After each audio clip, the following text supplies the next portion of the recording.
Cette fois, ça on se retrouve pour une nouvelle vidéo Lego. Aujourd'hui, vidéo théorie. Puisqu'effectivement, donc, en re-regardant Nexonite, j'ai une petite théorie et je pense qu'elle est tout à fait dans l'air du temps. Puisque aujourd'hui, vous êtes d'accord, on parle beaucoup de Chima.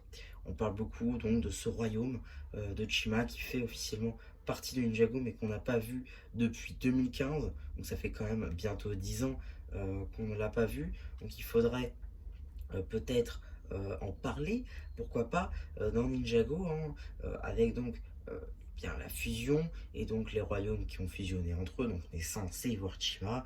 Là, on ne l'a toujours pas vu. Donc je pense personnellement qu'il prévoit quelque chose d'énorme pour, pour ce royaume.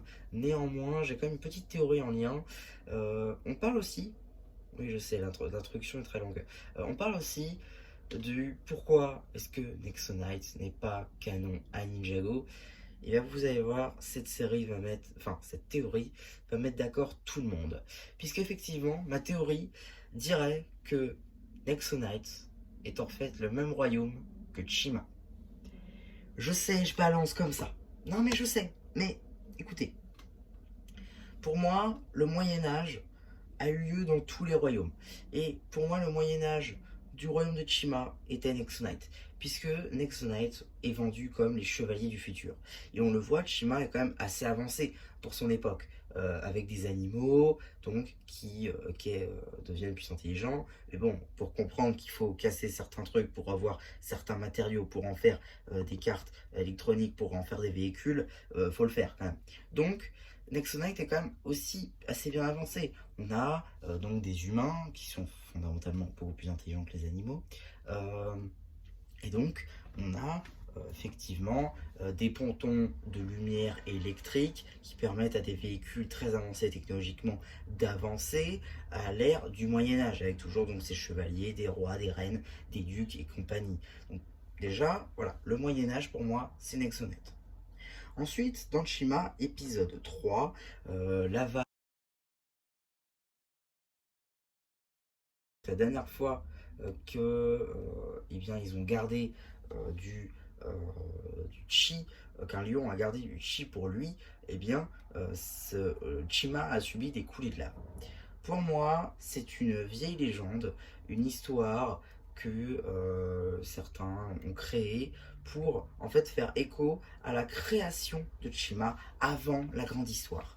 Puisqu'effectivement, la grande histoire, vous connaissez le mont Kavora qui se lève, qui fait tomber le chi dans l'eau, les animaux en boivent, donc du coup, voilà, ils deviennent plus intelligents. Tout le monde connaît cette histoire-là. Mais pour moi, je pense que la lave, en fait, qui est donc présente juste là, serait en fait l'explosion du château de Monstrox, qui aurait donc, d'ailleurs, qui est présent dans les terres de lave, donc qui aurait brûlé toutes les terres de Chima. Et c'est pour ça d'ailleurs hein, que la végétation n'est pas si dense que ça en fait dans Nexonine, même si les arbres ressemblent beaucoup à certains passages. D'ailleurs, la forêt qu'on voit sans doute dans certains épisodes de Nexonite ressemble beaucoup à la jungle mouvante dans le Chima. Donc, déjà, ça fait un petit écho. Tout d'abord, dans un premier lieu. Ensuite, effectivement donc le château de Monstrox qui aurait brûlé toutes les terres et donc la végétation aurait rené au bout d'un moment et donc assez densément pour donc que les animaux puissent derrière y vivre là encore. Ce qui aurait fait qu'ensuite eh bien la vie aurait rené, voilà, les animaux auraient repris le dessus, zéro humain, voilà, on fait notre vie dans la jungle, on boit de l'eau, et le mont Kavora se lève, donc la grande histoire commence, avec donc les chutes de celui-ci qui descendent dans l'eau, les animaux deviennent plus intelligents, Chima saison 1 à 3 débute, et donc voilà un petit peu où est-ce qu'on en serait. Alors personnellement je pense, d'ailleurs je vais vous sortir bientôt, enfin bientôt dans les prochains mois, une vidéo sur la timeline Ninjago de A à Z, et pour moi, Chima, saison 2 et 3 se passe durant les saisons donc 6 à 7. Voilà, parce qu'après on a saut d'un an.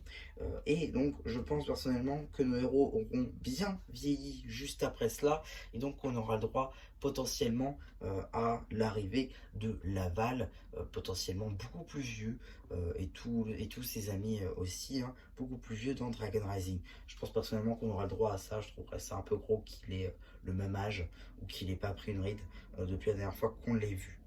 Donc voilà un petit peu pour ma théorie sur le royaume de Chima. J'espère qu'elle vous aura plu. Dites-moi si vous voyez des incohérences dans celle-ci. Dites-moi si ce que vous en pensez tout simplement. N'hésitez pas aussi à liker cette vidéo, à liker ce post communautaire que je ferai, afin que vous puissiez me donner votre avis, me dire pourquoi pas si vous êtes abonné, et si ce n'est toujours pas fait, écoutez, faites-le, c'est gratuit.